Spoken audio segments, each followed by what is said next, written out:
Welcome. Today I want to start a two-part series on attachment styles and how that affects our relationships. There are 4 basic attachment styles, and if you're dating someone that doesn't have a secure attachment style, it may look a lot like bipolar or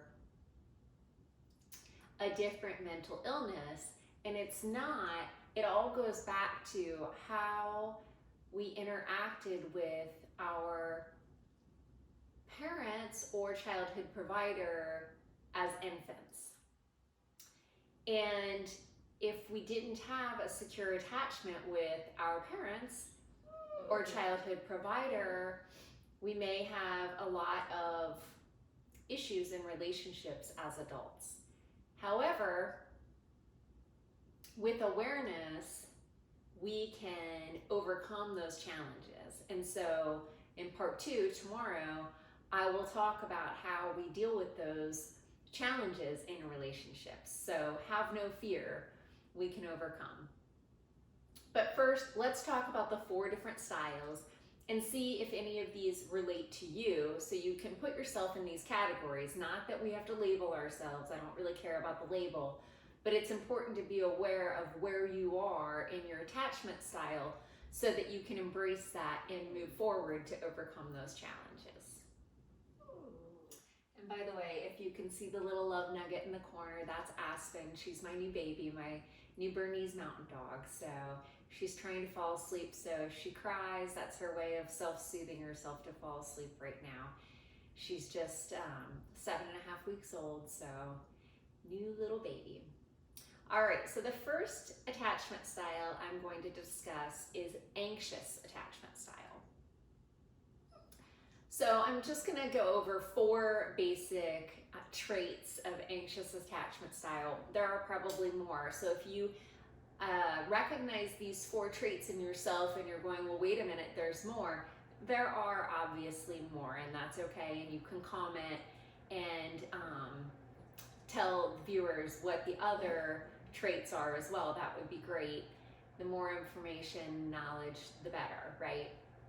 So basically, you would see the fear of being alone. You would see that you need constant reassurance, maybe low self-esteem. You might be an empath, or you might be codependent and you're constantly trying to people please or solve problems. So those are the 4 most common traits of anxious attachment style. Okay, let's move on to avoidant attachment style. The most common traits of avoidance are that they push people away. They're fearful. They have trust issues, deep-seated trust issues. They don't even trust themselves most of the time. They have push-pull tendencies, so they might pull you in close because they want the relationship to work, but then when you get close to them, they might push you away because they get scared. So when things heat up with intimacy, either physical or emotional, they might push you away. Like, whoa, you got too close to me. This is getting scary now. This is getting real. They are extremely independent. I can do everything myself. I don't need help. That's the avoidant personality trait. Okay, and then we have disorganized. Disorganized is, how do I say this? They have a very negative viewpoint of everyone, outsiders and themselves. This is sort of like the Eeyore of attachment styles. They have a very hard time maintaining relationships. They also have a hard time with trust. They feel very unworthy, and they're very unpredictable. So one minute they might do something, and the next minute they change their mind. And finally, we have the secure attachment style. This is what we all aspire to, right? So the secure attachment style had parents who were there for them.